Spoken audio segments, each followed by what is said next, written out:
Veille du dénouement sur le projet de loi immigration, Mathilde Panot, la patronne des députés Insoumis, et Marion Maréchal, vice-présidente de Reconquête et tête de liste aux européennes. Ce soir, face à face. Bonsoir mesdames, bonsoir, Bonsoir. à toutes les deux.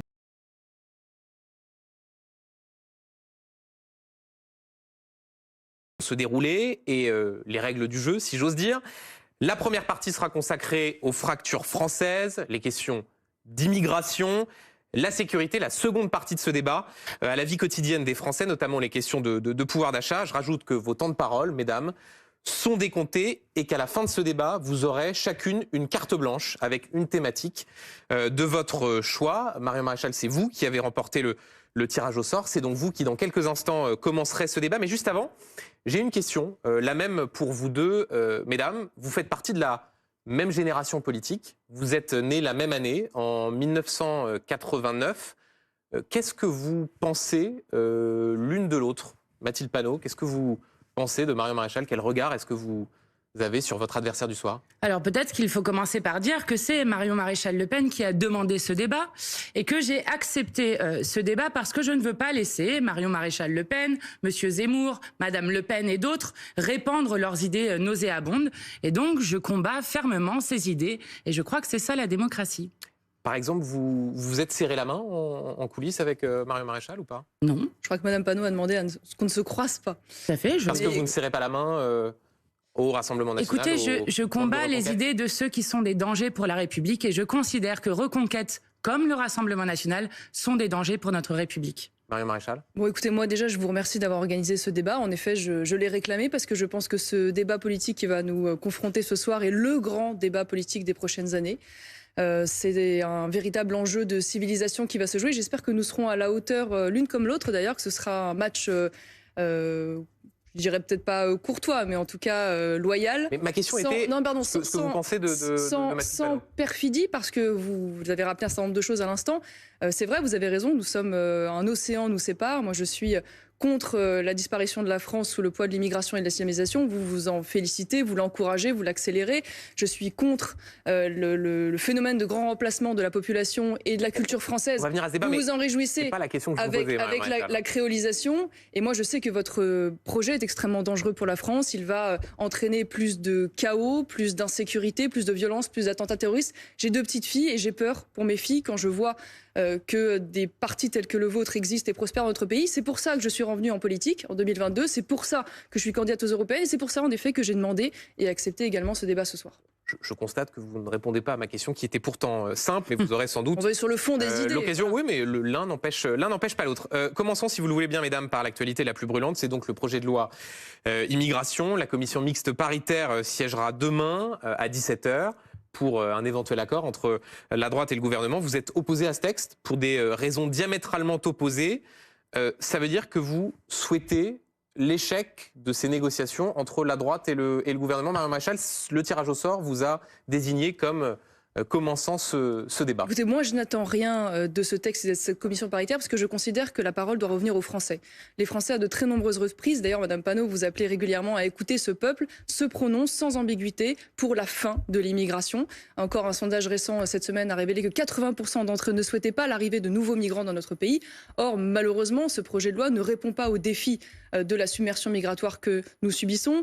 Le gouvernement sous Emmanuel Macron a naturalisé près de 660 000 personnes. C'est 1 million en 10 ans et il n'y a rien dans ce texte qui va limiter l'accès à la nationalité. Il n'y a pas de suppression du droit du sol, il n'y a pas évidemment de durcissement des conditions d'accès à la nationalité. C'est un gouvernement également qui a régularisé sous le mandat d'Emmanuel Macron plus de 310 000 personnes. Il n'y a rien dans ce texte qui va freiner ce phénomène, bien au contraire avec l'article 4.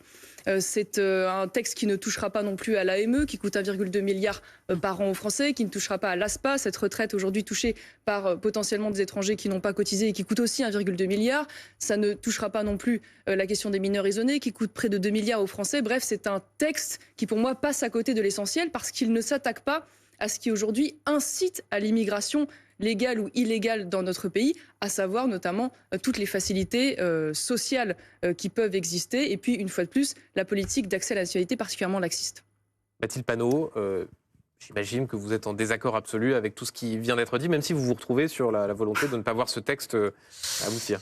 Alors déjà, je veux dire que nous sommes fiers d'avoir fait adopter une motion de rejet à l'Assemblée nationale qui a épargné les pires paroles racistes et xénophobes pendant 2 semaines au pays. Par exemple, un sénateur Reconquête avait dit au Sénat cette phrase absolument magnifique: un veau né dans une écurie ne deviendra jamais un cheval. Je vous laisse apprécier le type de parole. Stéphane Ravier, le type de parole qui avait été prononcé. C'est grâce à la gauche que cette motion de rejet a été adoptée et que le texte a été rejeté, puisque nous étions 141 voix de gauche contre 127 de voix à la fois des LR plus du Rassemblement national. Donc c'est grâce à nous. Et je dois dire qu'en démocratie, le chemin normal dans une démocratie, lorsque l'Assemblée nationale, la représentation nationale vote contre un texte, c'est de retirer le texte et de faire partir celui qui a engagé sa responsabilité sur cette question, c'est-à-dire M. Darmanin. Je vais vous dire quel est le débat qui est en jeu dans le débat que nous avons actuellement.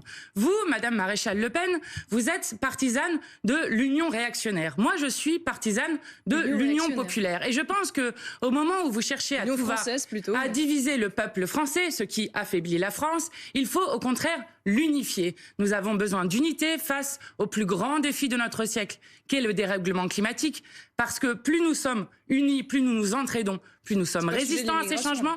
Nous devons l'unir par le partage des richesses pour mettre fin aux privilèges et aux inégalités qui ne cessent de se creuser. Nous devons l'unir par la laïcité contre la guerre des religions que vous voulez réinstaurer dans notre pays. Et nous devons l'unir par la démocratie, notamment la 6e République, la Constituante et le référendum d'initiative citoyenne. Et si vous demandez aux Français, pour répondre à votre dernière question, quel serait le référendum qu'ils souhaiteraient faire s'ils avaient la possibilité de le faire? Eh bien, dans les premières priorités des Français, contrairement à ce que vous dites régulièrement, il y a en premier, sondage IFOP, 83%, la question de la santé. En deuxième, la question de la vie chère. Mais l'un n'empêche pas l'autre, Madame Panot, mais il n'empêche, vous l'admettrez, que les Français sont très majoritaires à vouloir réguler l'immigration. Vous êtes d'accord avec ça? Vous l'avez constaté comme moi. Mais je ne crois pas que ni vous ni moi ne choisissons nos convictions par rapport au sondage. Sinon, vous n'auriez pas été pour la retraite à 64 ans. Vous pourriez l'entendre. Ce que j'ai envie de vous dire, c'est qu'aujourd'hui, Madame Panot, en effet, alors on parle d'immigration, elle nous parle d'écologie, très bien, souhaite un soutien inconditionnel et un accueil inconditionnel des migrants qui arrivent, y compris clandestinement sur notre territoire. Elle souhaite leur régularisation, je ne me trompe pas, massive si je ne m'abuse. Eh bien, vous voyez, moi je souhaite qu'on contrôle les personnes qui aujourd'hui arrivent dans le pays, parce que je considère que s'il n'y a pas de contrôle et de régulation, il y a un risque pour les Français. Voyez-vous, je me suis penchée sur les 10 derniers jours et les cas dramatiques d'insécurité, ne serait-ce que sur ces 10 derniers jours. Je ne suis pas remontée très loin et je suis tombée sur ces 3, non pas faits divers, mais selon moi phénomènes de société particulièrement abjects. Je suis tombée sur cette affaire des Yvelines où une femme de 65 ans, vous l'avez peut-être vue, qui venait se faire opérer d'un cancer des poumons, a été séquestrée et violée par un clandestin ivoirien sous OQTF depuis 2016. Je suis tombée sur cette affaire le 11 décembre à Avignon d'une jeune fille de 14 ans qui a été violée également dans un squat par un clandestin juste après que celui-ci ait tenté de violer une jeune femme de 23 ans précédemment. Je suis également tombée sur cette affaire à Nice, également début décembre, de ce clandestin qui a violé une prostituée. Alors je ne sais pas où vous êtes, madame, quand il s'agit de défendre la sécurité de ces femmes, vous, la grande féministe, qui manifestement préférez aujourd'hui exposer les Françaises et les Français au risque que représente cette immigration incontrôlée, plutôt que de réguler cette immigration en amont. Je trouve que c'est criminel et je ne comprends pas que vous ne regardiez pas en face les conséquences aujourd'hui de cette immigration sur la sécurité des Français. Tous les chiffres l'attestent, j'imagine qu'on aura l'occasion d'y revenir. Je ne parle même pas du risque terroriste, évidemment, qui prend... Sur lequel on va revenir, là... Et dont le vivier se trouve évidemment également dans une immigration récente, inassimilée, voire chez des personnes étrangères. Et donc oui, nous avons un désaccord de fond, parce que je considère que pour des raisons sécuritaires, identitaires, culturelles, sociales, aujourd'hui la France n'est plus en capacité d'accueillir de nouvelles personnes et ne peut plus relever le défi de l'assimilation. Donc la question, c'est celle du lien que fait Marion Maréchal entre immigration et insécurité, et celle, si je traduis les exemples que vous prenez, de la capacité ou non d'expulser des personnes qui ne devraient pas être sur le territoire. Mathilde Panot, vous répondez à Marion Maréchal. Je vais commencer par répondre au premier point, parce que si vous ne voyez aucun lien entre écologie et le phénomène de migration, vous êtes une hypocrite, Madame Maréchal Le Pen.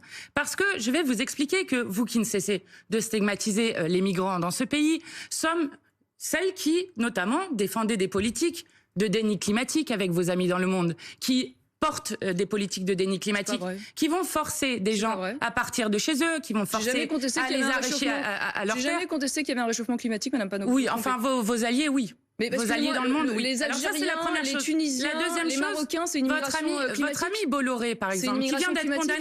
condamné, vient d'être condamné par 145 Madame, paysans camerounais, notamment pour avoir empoisonné des terres, empoisonné la ressource en eau, et aussi responsable de ces migrations qui vont, à cause des politiques que Les vous Algériens, soutenez, les Marocains, Tunisiens, c'est une immigration climatique. Attendez, écoutez-moi, juste, on laisse terminer Mathilde Panot. qui vont faire changer d'échelle les migrations à l'échelle assez proche, en fait, d'ici à 2050, 2100. Donc la question est, comment est-ce que nous accueillons les gens, comment nous organisons les gens? Et d'ailleurs, vous êtes une hypocrite parce que votre alliée la plus proche, Madame Mélanie, non, c'est un qualificatif, non, Madame Mélanie vient d'annoncer qu'elle voulait accueillir 1 demi-million de travailleurs migrants. Et d'ailleurs, depuis qu'elle est au pouvoir, alors qu'elle avait promis 0 immigration, le nombre de migrants qui sont arrivés en Italie a été multiplié par 2, avec d'ailleurs une hausse des morts en Méditerranée depuis des années, qui devrait faire honte à notre humanité commune. Attendez, je vais continuer. Les migrations ont une cause. Et donc, la démographie. si on continue, non, ce n'est pas ça. Démographie. Notamment des îles qui vont être submergées. Vous devriez vous intéresser à ce qui s'est passé lors de la COP28, par exemple. Lors de ce qui se passe. C'est pas parce que l'Afrique est submergée par les eaux que les Africains viennent en Europe. Alors, je vais vous dire ensuite. C'est le déficit démographique. Vous êtes ensuite l'image, effectivement, de la France rabougrie. Celle qui n'accueille plus personne, celle qui n'accepte même pas son histoire. Non, la France qui veut éviter que ces jeunes filles soient violées sur son propre sol. Excusez-moi. Alors, moi, j'ai 2 petites filles. Le sort, là, que vous voulez réserver à cette femme dans les Yvelines, à cette jeune fille de 14 ans et à cette prostituée à Nice, voyez-vous, c'est pas ce que j'ai envie pour mes filles. Donc je suis navrée, c'est ça mon premier moteur en réalité. Mais manifestement, vous en avez rien à faire. Non, c'est vous qui mentez. Ça ne vous intéresse pas. Non, c'est vous qui mentez. Les situations dont je viens de vous parler, madame, ça vous intéresse? Vous voulez les expulser, ces gens? Mais ou pas? je vais vous dire quelque chose. Depuis que vous et moi, nous sommes nés, vous l'avez dit, nous sommes nés. Ces personnes-là, elles devraient être sur le sol français ou pas? Je peux parler, madame Maréchal Le Pen, ou pas? Depuis que nous sommes nés, en 1989, le nombre d'homicides dans notre pays a été divisé par 2. C'est fou. Contrairement à ce que vous dites, il n'y a pas d'ensauvagement de la société. Mais vous vivez sur quelle planète, madame? Et je vais vous dire, la France s'est toujours construite avec des migrations. Elle s'est construite grâce à l'immigration polonaise, grâce à l'immigration italienne, grâce à l'immigration portugaise. C'est pas l'immigration italienne qui pose un problème. Écoutez, lorsqu'il y avait... Eh ben oui, mais... Et madame Panot, mais vous vivez sur quelle planète? Madame Maréchal Le Pen, il y a 120 savez-vous que 1717 Mohamed sont morts lors de la première guerre mondiale. Couteaux par jour dans ce pays. C'est faux, ces chiffres datent de 2015. Arrêtez d'agiter les pires. Il y a plus de 90% d'homicides et tentatives homicides en 10 ans dans notre pays. Les actes de violence gratuite ont doublé. Dans quel pays vous vivez? Excusez-moi, vous pensez vraiment qu'aujourd'hui les Français considèrent qu'il y a moins d'insécurité qu'il y a 10 ans? Deux éléments. Vous vous réveillez, je suis navrée parce que au quotidien les Français, tout. Et d'ailleurs, une fois de plus, je vais vous dire, je vais vous donner angoissés pour leurs enfants au quotidien. Je vais vous donner une étude qui vient d'être faite, qui est rattachée directement à Matignon et à la première ministre. Ça m'intéresse. Ce n'est pas tous les chiffres que je la vous France donne, insoumise. Ils viennent du ministère de l'Intérieur. Ça vient du centre. Mais écoutez-moi, sinon je peux pas parler. C'est quand même incroyable. Vous avez vraiment du mal avec la vérité. Centre d'études prospectives et informations internationales de chercheurs qui ont démontré qu'il n'existait absolument aucun lien entre immigration et délinquants. Je vais vous dire un scoop, Madame Marion Maréchal Le Pen.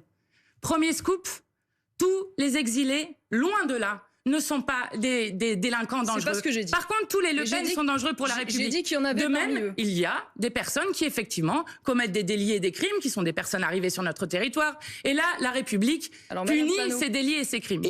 Et là-dessus, Mathilde, pardonnez-moi de... Pardonnez-moi moi, j'ai pas un scoop, j'ai des chiffres. Non, mais juste une seconde. Pardonnez-moi d'intervenir. Donc, c'est faux. Osez dire qu'il n'y a aucun lien entre immigration et insécurité aujourd'hui dans notre pays. Je vais vous donner les chiffres du ministère de l'Intérieur. Je vais pas les chiffrer. Non, excusez-moi. Intervenir dans ce débat. C'est quand même essentiel. C'est quand même essentiel. D'un mot. Essentiel. La moitié de la délinquance à Paris et à Marseille est liée à de la délinquance étrangère. 63% des mis en cause pour violences sexuelles dans les transports en Ile-de-France sont étrangers. 66% des vols avec violence dans les transports en Ile-de-France sont commis par des étrangers. Excusez-moi, pardon, mais les quelques chiffres que nous avons sont absolument démonstratifs du lien aujourd'hui incontestable entre les deux. Donc je suis désolée, Madame Panot, vous allez chercher je ne sais quel rapport, mais allez tout simplement voir les chiffres officiels dans votre propre pays du ministère de l'Intérieur. Allez voir sur Eurostat, allez voir sur l'INSEE. Tout est clair et transparent dès qu'il y a des études faites sur la nationalité. Réponse de Mathilde Panot, et j'aimerais ensuite qu'on reste sur la question de la possibilité ou non d'expulser les étrangers en situation irrégulière qui menacent l'ordre public. Mais Mathilde Panot, vous pouvez répondre à ce que vient de dire Marion Maréchal sur le lien entre immigration et insécurité. D'abord, je viens de citer une étude qui, je le rappelle, dépend directement de Matignon. Il n'est pas vrai, contrairement au fantasme que vous faites, qu'il y a un ensauvagement de la société. Les chiffres sont faux, du coup ? Les chiffres que vous donnez, moi je peux vous donner d'autres chiffres. Vous voulez qu'on fasse une bataille de chiffres? Très bien. Si vous voulez que je vous montre que par exemple, une femme exilée dans ce pays a 18 fois plus de risques de se faire violer? Quelque chose me dit quand même que les Français qui nous écoutent auront quelques doutes à penser qu'il y a moins d'immigration dans notre société et qu'il n'y a aucun lien entre immigration et insécurité. Les Français qui nous écoutent, parce que moi, contrairement à vous, je crois à l'intelligence des gens. Je n'agite pas des peurs comme celle-ci. Les Français qui nous écoutent ont envie de vivre en commun, savent que la France aujourd'hui, et c'est un fait, ce n'est pas un projet politique, est créolisé. C'est ça qui menace la comme en 1958, il y avait un Français sur 10 qui avait un grand-parent étranger, et qu'aujourd'hui, c'est un Français sur 4 qui a un grand-parent étranger. Moi aussi, les gens veulent vivre en commun. Madame Panot, ils ne veulent pas se mêler comme vous êtes en train de le faire. Panot, ce que vous ne comprenez pas, et vous me faites un faux procès, moi je ne souhaite pas la guerre civile dans mon pays.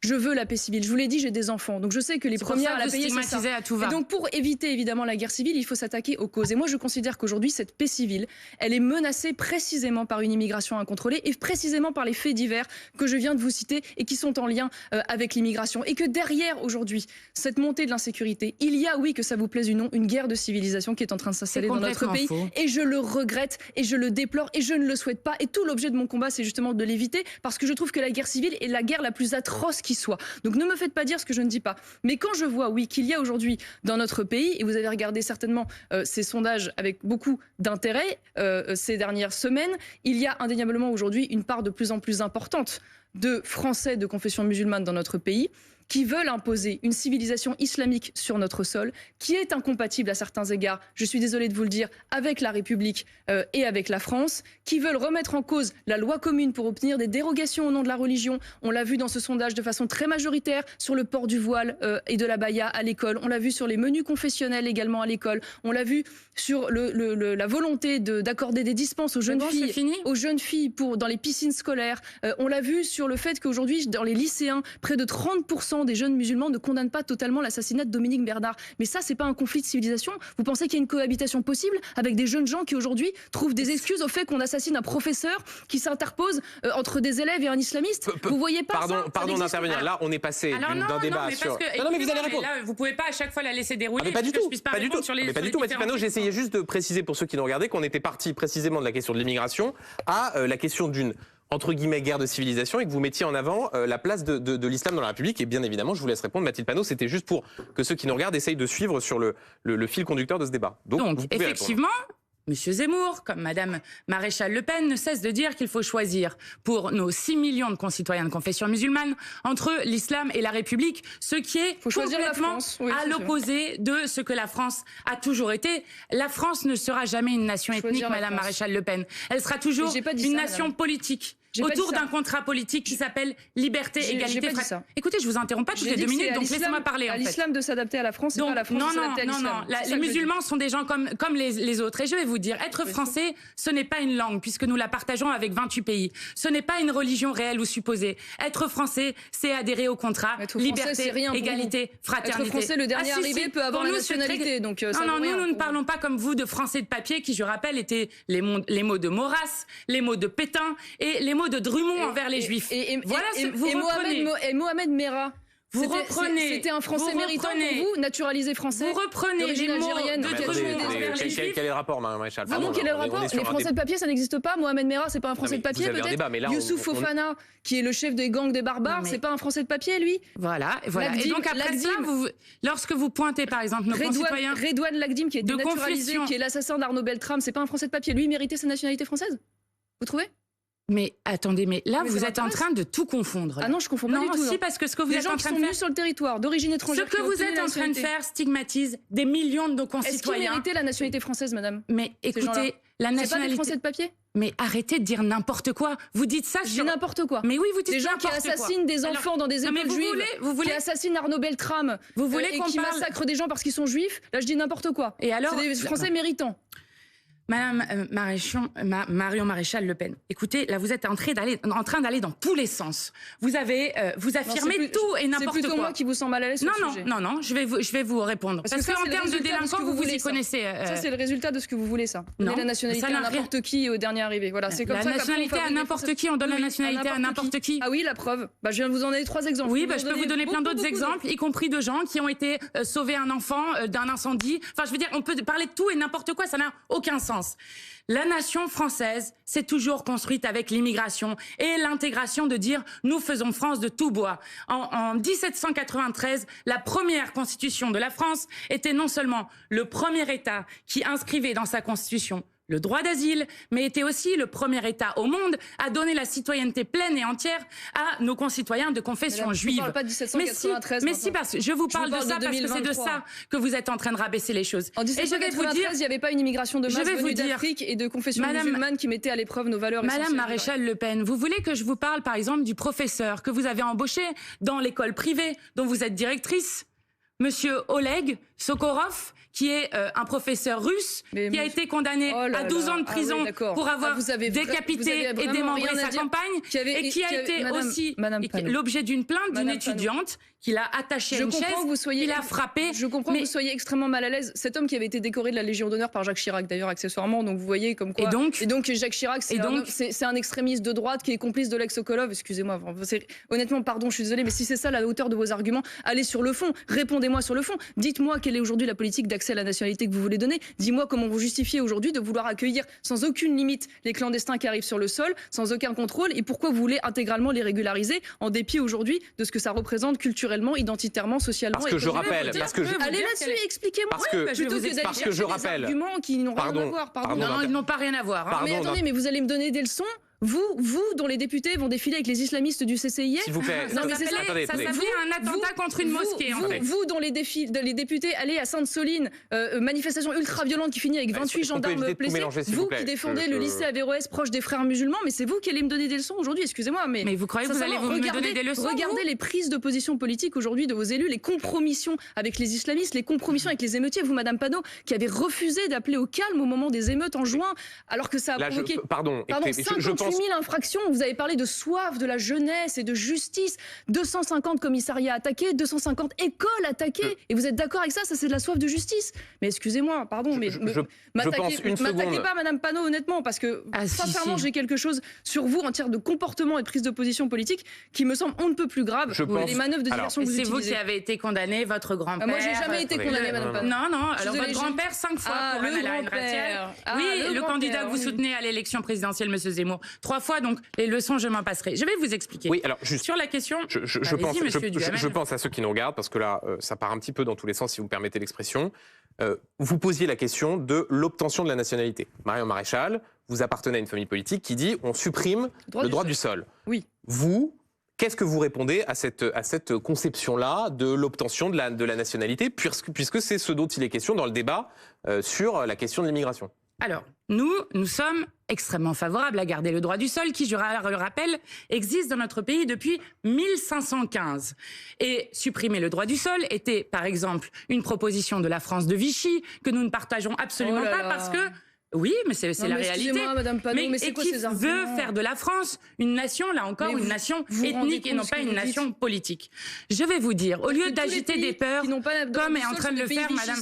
C'est très désagréable de débattre contre vous lorsque vous ne laissez pas une seule... en permanence. S'il vous plaît, quand Mathilde Panot parle, essayez de la laisser parler pour que ce soit à peu près... toutes les 2 secondes et demie. Non mais attendez, c'est un débat. Mathilde Panot est libre de ce qu'elle dit et vous pouvez répondre. Donc on essaye de ne pas se parler l'une sur l'autre. Mathilde Panot, vous avez la parole. Nous sommes celles et ceux qui voulons faire France de tout bois. Voilà ce que nous voulons. Et nous voulons faire en sorte qu'on accueille dignement les gens. Parce que la question, c'est d'abord de faire en sorte d'agir sur les causes des migrations. Parce que les gens, lorsqu'ils se retrouvent eux aussi attachés à leur terre, attachés aux leurs, n'ont pas envie de partir de chez eux. Pourquoi sont-ils forcés de partir de chez eux? Soit parce qu'il y a des guerres, soit parce qu'il y a des famines, notamment grâce aux accords de libre-échange qui sont signés à tout va, soit parce que, etc., etc., tout être humain cherchera toujours une vie meilleure. Donc, nous avons montré, notamment lorsque la France a accueilli 100 000 personnes ukrainiennes, que nous savions accueillir dignement lorsque nous mettions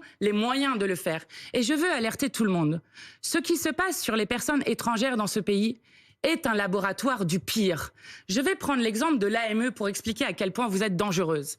L'aide médicale d'État, qu'ils sont en train de dire sur lequel ce serait une dépense extraordinaire, qui n'existe qu'en Espagne, en Europe. 0,4% des dépenses de santé. 0,4% des dépenses de santé. On a regardé la fraude, qui représentait 500 000 euros, soit 0,06% de 0,4%. À quoi sert l'aide médicale d'État? Eh bien, c'est une politique de santé publique. Et d'ailleurs, l'Espagne, dont vous parliez à l'instant, l'a supprimée à un instant et l'a réinstaurée. Ça n'existe nulle part ailleurs en Europe. Elle l'a réinstaurée parce que ça posait des problèmes, notamment sur la propagation d'épidémies, et que ça créait une surmortalité dans la population exilée. Donc, supprimer l'AME est un non-sens sur lequel l'ensemble des soignants sont en train de s'accorder et appellent à garder cette aide médicale d'urgence dont nous avons impérativement besoin. Réponse de Marion Maréchal. Et je précise effectivement que, pour remettre des faits là-dedans, l'aide médicale d'État, c'est à peu près 1 milliard d'euros. Et le rapport rendu par Patrick Stefanini et Claude Évin montre effectivement que c'est une dépense sociale parmi les plus contrôlées. Et ce rapport-là même dit qu'il n'y a pas de phénomène d'appel d'air, c'est-à-dire que l'AME n'est pas un facteur d'attractivité, c'est du moins ce que dit le rapport qui a été rendu à Matignon. Marion Maréchal, vous pouvez répondre à Mathilde Panot. Je crois que quand il existe un dispositif qui prend en charge à 100% les personnes entrées illégalement sur le territoire pour des soins, alors même que la plupart des Français, vous devrez être au fait de cela, Madame Panot, se privent de soins aujourd'hui pour des raisons financières, alors même qu'ils sont déjà surtaxés, surimposés dans un pays surendetté, la moindre des légitimités, me semble-t-il, c'est que d'abord, on s'assure que l'intégralité des Français puissent accéder aux soins dans leur pays, plutôt qu'en effet inciter des personnes arrivées clandestinement à travers ces dispositifs. Parce qu'au-delà de la question de l'aide médicale d'État, c'est évidemment l'accès au logement, à l'accompagnement juridique et à tout ce qui permet aujourd'hui qu'on arrive en France de façon privilégiée. Et c'est d'ailleurs pour ça que la France est une destination privilégiée par rapport à d'autres destinations européennes pour les personnes clandestines, quand bien même ce ne serait pas la destination la plus proche. Maintenant, je vous ai entendu tout à l'heure dire nous sommes là pour faire France de tout bois, et je trouve ça très beau, Madame Panot. Le problème, c'est qu'aujourd'hui, sur notre sol, il y a toute une partie de la population, qui sont d'ailleurs vos électeurs privilégiés, qui ne souhaitent pas, contrairement à ce que vous pensez, faire France de tout bois. Et on l'a vu d'ailleurs de manière particulièrement douloureuse au moment du drame de Crépol, où on a vu l'archétype aujourd'hui de ce qui traumatise et ensanglante la France, c'est-à-dire des bandes de racailles, le plus souvent multirécidivistes, qui n'ont plus aucunement peur de la justice, qui détestent la France. J'ai vu les déclarations d'ailleurs des amis et de l'entourage de ces agresseurs sur les réseaux sociaux, qui expliquent que les seules raisons pour lesquelles ils aiment la France, c'est pour la carte vitale, et que de toute façon, le jeune Thomas avait bien mérité ce qui lui est arrivé. Je rappelle que l'enquête est en cours. Là, vous parlez les vidéos, elles sont disponibles sur les réseaux. Mais là, vous parlez de vidéos de jeunes qui se disent proches de ceux qui ont été elles sont sur arrêtés. Non, mais et en tout cas, je ne pense pas trahir la vérité, en rappelant quand même qu'il y a 9 témoins à cette occasion qui ont expliqué avoir entendu on est là pour planter du blanc, on est là pour tuer du blanc. Donc il y a manifestement en effet une partie de la population aujourd'hui qui n'a pas envie de faire France de tout bois, qui déteste la France, déteste son histoire, déteste son identité, déteste même les Français pour ce qu'ils sont, se complaisent dans une forme de racisme anti-blanc que j'imagine vous contestez. Bon, d'ailleurs ce serait intéressant, qu'est-ce que vous pensez du racisme anti-blanc, Madame Panot? Vous considérez qu'il existe du racisme anti-blanc ou c'est une invention? Je vous pose une question, je vous écoute. Alors moi déjà je noterai, et tout le monde j'espère le notera, que donc vous pensez que les microbes, des maladies, des épidémies font attention de savoir si une personne a des papiers ou n'a pas de papiers. Ça, c'est sur l'aide médicale d'État. Ce qui est une idée qui va juste rendre les gens malades et qui est une obsession. Avant 2000, il n'y avait pas d'aide médicale d'État, il n'y avait pas d'épidémie, excusez-moi. Et les autres pays font comment? Ils s'en sortent manifestement mieux que nous. Eh bien, en tout cas, l'ensemble des soignants explique qu'il faut garder cette aide médicale d'État. Et d'ailleurs, je le redis, mais les médecins font un serment qui s'appelle le serment d'Hippocrate, de pouvoir soigner tout le monde, qui va justement à l'inverse de ce que vous expliquez avec vos obsessions qui sont évidemment en dehors de toute raison. Ça, c'est la première chose. Ensuite, la deuxième chose. Vous, Madame Maréchal Le Pen, vous êtes en train de, en quelque sorte, construire des cycles de violence. Vous dites que vous êtes contre la guerre. Or, vous avez encouragé l'expédition punitive raciste qui a eu lieu après le meurtre tragique de Thomas. Vous ne l'avez pas condamné. Pas sur le racisme anti-blanc. Attendez, mais je vais vous répondre. Il n'y a pas de problème. Il n'y a pas de problème, je vais vous répondre. Allez-y. Vous avez encouragé un cycle de violence avec 80 personnes qui criaient dans les rues. J'ai encouragé. Islam hors d'Europe. Vous n'avez pas condamné. Vous soutenez des groupuscules comme Génération Identitaire qui font des actions violentes. Oui, vous soutenez. Non, je vais vous répondre. Allez-y. Avec des habitants de la Monnaie à Romans-sur-Isère, dont je veux ici saluer le sang-froid parce que cette expédition punitive raciste aurait pu terminer avec un drame terrible. Et moi, je vous invite à lire, Madame Maréchal Le Pen, je vais vous la donner, la lettre que les habitants des quartiers populaires de la Monnaie ont écrit pour expliquer pourquoi est-ce qu'ils aimaient la France, pourquoi est-ce qu'ils étaient la France et qu'ils refusaient qu'on divise le peuple français. Moi, vous êtes en train de le faire. Je vais vous faire lire l'interview de la maman de Thomas, la désunion. Qui a demandé à ce que le mobile raciste soit retenu. Eh bien, justement, vous ne voulez même pas en parler parce que sur vos réseaux sociaux, Madame Panot, vous n'avez pas eu un mot pour Thomas. Pas un Eh bien, je l'ai mot. dit dans les médias, donc vous Zéro. mentez. Voilà, vous zéro. mentez et Pas un vous mot. êtes en train Parce que la de France faire... des Thomas, elle vous intéresse pas en fait. C'est ça la réalité. Eh bien, moi, je ne sépare pas la France en la France des Thomas, la France des Chaïds, Non, comme ça l'a vous fait intéresse pas. Monsieur Zemmour ou autre. Je vais vous dire, un jeune homme est mort. Il avait 16 ans, il aurait eu 17 ans récemment. Un jeune homme est mort, Je dont suis la contente de famille vous l'entendre dire. a demandé à ce qu'on n'instrumentalise pas son meurtre. Et à demander à ce que Eh le bien, mobile du je racisme vous invite anti-blanc soit à retenu, aller Madame à un Panot. peu de décence. Est-ce que le racisme anti-blanc Un peu de existe, Madame décence. Panot? Est-ce que ce qui s'est passé à Crépol relève aussi du Je vais racisme vous anti-blanc? expliquer. Je vais vous expliquer quelle est la différence entre le racisme ou ce qu'on pourrait appeler la xénophobie. Alors, Oui, il peut y expliquez-moi. avoir des actes xénophobes envers des personnes blanches qui sont tout à fait C'est condamnables. pas du racisme. On veut tuer du Alors, blanc. je vais vous c'est du expliquer ce racisme. qu'est le racisme. Le racisme a un côté Vous pouvez pas me dire structurel. oui ou non. Comment Vous pouvez pas me dire oui ou non. Le racisme anti-blanc existe ou n'existe pas. Vous êtes obligé de me Eh faire ben, une thèse. D'accord. Non, je vais vous expliquer, je vais vous répondre très clairement. Le racisme est un racisme qui est structurel, qu'on appelle systémique, avec un ensemble de discriminations qui Je vais s'appliquent revenir. à des personnes, soit selon leur couleur de peau, selon leur religion réelle ou supposée, leur orientation. Bon, voilà. Eh bien, Donc ça n'existe Le pas. pour les racisme- blancs. Attendez, Marion Maréchal, s'il vous plaît. mais oui. On essaye, on a du temps donc pour ça discuter. Donc, Mais je sais quelle va être la conclusion, mais allez-y. Ah oui, ben laissez-la eh parler. bien, exactement. Je vous Donc, ça dis, existe il y a bien. des discriminations, il y a des appels à la haine qui peuvent exister et qui sont tout à fait condamnables, mais ça ne s'appelle pas du racisme anti-blanc, qui, je le rappelle, est D'accord. une invention de l'extrême droite. Ah oui, d'accord. Et donc Oui. quand en Moselle, le Pas 9 décembre que. dernier... Édouard Philippe Attendez, aussi, pardon, dans les excusez-moi, colonnes oui, du mais Journal le du Dimanche, Oh, Au monsieur départ, Duhamel, la semaine dernière, a regardez, repris. Donc quand en Moselle, le expression. 9 décembre dernier, il y a un homme qui se fait planter de 9 coups de couteau au cri de sale blanc et de sale gouère, c'est pas du racisme anti-blanc. Alors, je peux vous redonner des chiffres? Non, mais Vous ça aimez les m'intéresse. chiffres? Je vais vous donner J'aime des... beaucoup les chiffres, je sais que votre maman est prof de maths et vous devez être doué là-dedans, mais ça m'intéresse. Allez-y, dites-moi. Alors non, ça s'appelle... Non, ça ne s'appelle pas du C'est racisme pas du anti-blanc. racisme Ça anti-blanc. s'appelle... Oui, Sale blanc, ça sale gouère avec 9 coups de couteau, ça c'est pas du s'appelle racisme des appels à la anti-blanc. haine, des Tout le actes monde- de haine, ça tout s'appelle le de la monde- xénophobie. Tout le monde Alors, je jugera. vais vous donner les chiffres du le des monde services de jugera. renseignement.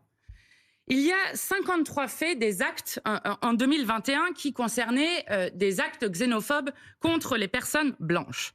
56 faits en 2022. Si on regarde les personnes qui ont la couleur Donc ça noire, vous intéresse pas. qui ont la peau de couleur noire, c'est 7 fois supérieur. Madame Panot. Et moi, je suis pas encore en train plus de vous dire- supérieur pour les personnes qui sont Je suis perçues pas- comme arabes dans notre société. Madame Panot, vous savez, tous les racismes sont condamnables. Moi, ce à quoi je veux vous amener, c'est que le racisme anti-blanc n'est pas moins grave et n'est pas moins condamnable que les autres racismes. C'est ça que je veux vous faire dire et que vous refusez de dire. Et ça, je trouve ça incroyable. Eh ben moi, je vais vous dire, vous vous demande, niez est-ce même que vous son condamnez existence. l'expédition Mais moi, punitive madame- raciste à Romans-sur-Isère? Madame Panot, Est-ce moi, que vous la condamnez? Mais Madame Panot, vous essayez de créer une Est-ce que ambiguïté vous là la où il y en a pas. condamnez? Je condamne toutes les violences, y compris les violences en politique, et je l'ai toujours Et fait. donc la ratonnade, Contrairement- vous la condamnez? Non mais Madame Panot, sans aucun problème, je condamne Ok. et je condamne les violences politiques d'où qu'elles viennent. Pardon, Je n'ai pardon jamais- d'intervenir. Non, non, non, non, non, Non, attendez. si, attendez. c'est important. J'ai- non, Sur si. cette expédition Moi, je n'ai punitive, jamais eu d'ambiguïté. La seule chose que j'ai fait, c'est que j'ai refusé à ce moment-là de participer à la manœuvre de vous avez diversion. refusé de condamner Non, non, en j'ai pas disant c'est refusé l'ultra-droite, de la giga-droite. participer, oui, à la manœuvre de diversion qui consiste à aujourd'hui expliquer, et venant de Madame Panot et de l'ensemble d'ailleurs de la LFI, que 10 jours après le meurtre de Thomas, le seul sujet qui existait en France, c'était pas les racailles qui avaient sévi et qui avaient tué un jeune homme de 17 ans, c'était la menace soi-disant de l'ultra-droite. Et donc oui, je maintiens, aujourd'hui la menace de l'ultra-droite dans notre pays, elle est dérisoire. Les Français, quand ils sortent dans la rue, Madame Panot, n'ont pas peur de se faire violer, agresser ou tuer ou égorger par l'ultra-droite. Je suis désolée de vous le dire. Il y a eu dans ce pays 57 attentats, il y a plus de 290 morts qui sont morts de l'islamisme. Donc la menace, elle est là et elle n'est que là. Maintenant, la violence politique, elle est inacceptable dans tous les cas de figure. Et je suis contente de vous l'entendre dire, Madame Panot, parce que je vous le rappelle tout à l'heure, quand il s'agit d'aller, vous, avec vos élus à Sainte-Soline, dans des manifestations ultra-violentes, qui finissent avec 28 gendarmes blessés, là, ça vous dérange pas, la violence politique. D'ailleurs, vous avez jamais un mot quand l'ensemble des militants d'extrême gauche dans ce pays intimident ou attaquent des manifestations ou des rassemblements politiques. Donc moi, j'ai pas d'ambiguïté là-dessus. De toute façon, la violence politique est insupportable et toutes les violences sont insupportables. Alors, Madame en revanche, oui, Maréchal, je vous le dis, nous voilà. et je le Ah, redis, vous arrivez au point Madame intéressant. Panot, parce que je sais que c'est votre obsession de l'ultra-droite dans le pays, je maintiens encore ce soir que évidemment ça n'est pas la menace prioritaire en France, très loin de là, et que cette menace elle est dérisoire. Voilà, c'est ça Alors, la réalité. Donc, Marion Maréchal tous dit les- menace et vous allez ultra-droite dérisoire. Qu'est-ce que vous répondez à cela, Pourtant, Mathilde tous les Panot? services de renseignement expliquent que la menace, la deuxième menace dans notre pays, et qui est en train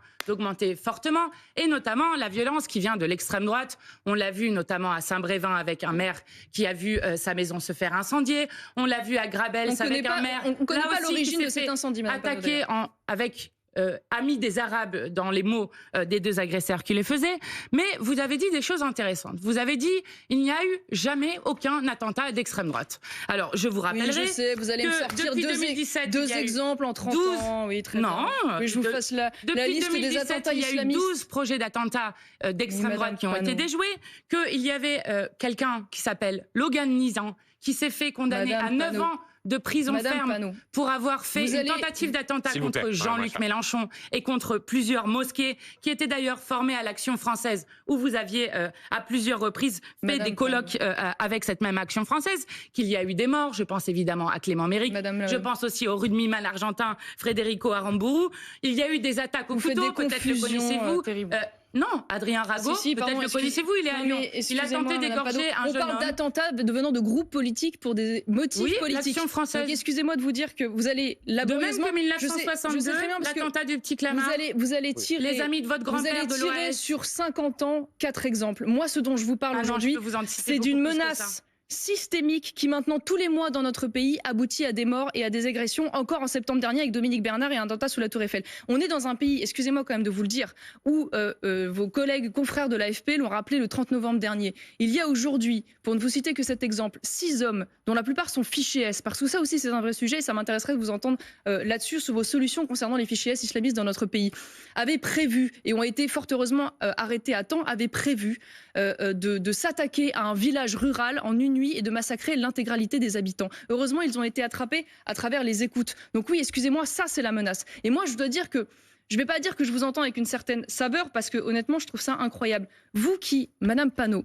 avez refusé de qualifier le Hamas d'organisation terroriste, cette organisation qui a ciblé volontairement des civils et des enfants, qui a violé des femmes, qui a craché sur des cadavres, qui a enlevé des enfants, dont le fondateur, depuis le Qatar, a appelé au djihad, qui s'est conclu en France par la mort de Dominique Bernard, qui a été assassiné par un islamiste. Cette même organisation, dont 4 membres présumés en Allemagne et aux Pays-Bas cette semaine ont été arrêtés parce qu'ils fomentaient un attentat contre des institutions juives en Europe. Et ça, pour vous, c'est pas du terrorisme. Et après, vous allez me parler de gens que je connais même pas, dont j'ai jamais entendu parler, sur 4 exemples en 25 ans. Mais excusez-moi, Madame Panot, mais vraiment, vous êtes mal placée, me semble-t-il, aujourd'hui, pour faire des leçons de ce point de vue-là. Réponse sur donc, on est passé de la question. On est passé de la question. C'est une organisation terroriste, le Hamas. Je parle la langue du droit international, Madame, et j'en suis fière. Je parle la langue de l'ONU, je parle la langue d'Amnesty International. Ça s'appelle des arguties juridiques par électoralisme. C'est intéressant parce que vous qui soutenez inconditionnellement le gouvernement d'extrême droite israélien de M. Netanyahou. J'ai jamais dit que je soutenais inconditionnellement le moindre gouvernement. Oui. Pas plus Israël. Alors, M. Netanyahou, que vous soutenez dans ce qui est en train de devenir un cimetière à Gaza avec déjà plus de 18 000 personnes. Vous êtes tellement mal à l'aise. Et je voudrais avoir une pensée. Vous êtes tellement mal à l'aise. Vous allez me rendre responsable peut-être de ce qui se passe en Israël aussi, tant qu'à faire. Non, mais je vous rends responsable de vos positions internationales. C'est pas du terrorisme quand le fondateur du Hamas provoque la mort de Dominique Bernard. Ça s'appelle en droit international des crimes de guerre. Ah, d'accord, ok. Écoutez, si je ne peux pas s'il vous plaît, Marion Maréchal, et par ailleurs, avant qu'on parte sur les questions de vie quotidienne des Français, le sujet international est très intéressant, le fait est qu'on a dû faire des choix et qu'il n'est pas abordé. La question était sur le terrorisme islamiste. On est passé de l'ultra-droite au terrorisme islamiste. Marion Maréchal, par exemple, propose une rétention préventive des fichiers les plus dangereux. Là-dessus, Mathilde Panot, quel est votre regard? Et on passera dans un instant aux questions d'inflation de pouvoir d'achat et d'école. Alors, je vais vous dire ce que cherchent les terroristes dans ce pays. Que cherchent-ils? Ceux qui commettent des actes terroristes cherchent à détruire notre démocratie et à détruire notre état de droit. Et moi, je ne suis pas d'accord, Madame Maréchal Le Pen, pour que vous aussi, vous continuez à détruire l'état de droit. Dans l'état de droit et dans la République, nous avons la possibilité de frapper fort celles et ceux, non seulement qui essayent de faire des attentats, comme vos amis d'extrême droite, mais aussi les djihadistes. Je rappelle que dans le monde, 80% des victimes des djihadistes sont des musulmans, contrairement à vos fantasmes sur cette question. Et que nous, puisque cette question revient régulièrement, nous sommes du côté de celles et ceux qui luttons concrètement contre les djihadistes. Notamment, mon premier voyage était au Rojava, aux côtés des Kurdes, et donc, qui se battent contre Daesh et qui l'ont payé. Et donc, Mathilde Panot, sur cette question de la protection des Français face aux fichiers S dangereux, radicalisés. La protection des Français, elle passe d'abord par donner plus de moyens au renseignement humain, parce que là, vous avez une masse de gens qu'ils doivent surveiller. On leur demande de surveiller notamment des militants écologistes et autres. Oui, puis les 1300 fichiers S de vos amis d'extrême droite aussi. Donc, il faut d'abord donner des moyens humains au renseignement. Ensuite, il faut faire en sorte qu'on puisse respecter l'état de droit, et notamment pour respecter l'état de droit, il faut donner des moyens à la justice, parce que la justice est aujourd'hui complètement clochardisée, je reprends les mots des magistrats notamment, et que s'il n'y a pas ces services publics pour faire en sorte qu'on respecte cet état de droit, eh bien nous n'y arriverons pas. Donc, nous avons d'ores et déjà les moyens de punir sévèrement.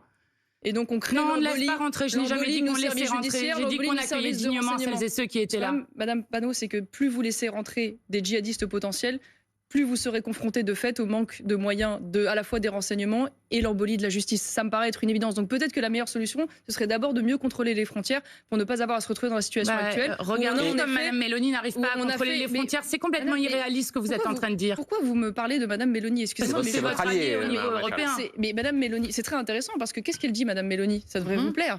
Enfin non, ça devrait pas vous plaire d'ailleurs, parce que vous, en l'occurrence, vous êtes pour l'immigration clandestine et la régularisation de l'ensemble des clandestins sur le sol français. Donc Mélanie, elle, qu'est-ce qu'elle dit? Elle dit « Je suis pour un traitement imparable et implacable de l'immigration clandestine, et à côté de ça, j'accueille un certain nombre d'immigrés. 452 000 travailleurs étrangers d'ici à 2025, dans son pays. C'est pas tout à fait l'immigration zéro. Moi, ce n'est pas ce que je souhaite pour la France. Je considère aujourd'hui, et je pense que ce n'est pas la position de Mme Panot, qu'aujourd'hui, il faut arrêter avec cet argument des métiers en tension, que ça fait 40 ans qu'on appelle à l'immigration, y compris clandestine, pour les métiers en tension, et ça fait 40 ans que ces métiers sont toujours en tension. Donc moi, je ne suis pas d'accord avec cette vision des choses, et je considère que même aujourd'hui, l'immigration de travail doit être beaucoup plus réduite, et que c'est d'abord les Français qu'on doit remettre au travail, les 5 millions de chômeurs, les 3 millions de jeunes sans activité, c'est ça notre priorité. Mesdames, vous voyez à l'écran les temps de parole, vous êtes à peu près à égalité, à 15 secondes près. Je voudrais qu'on aborde la question de la vie quotidienne des Français.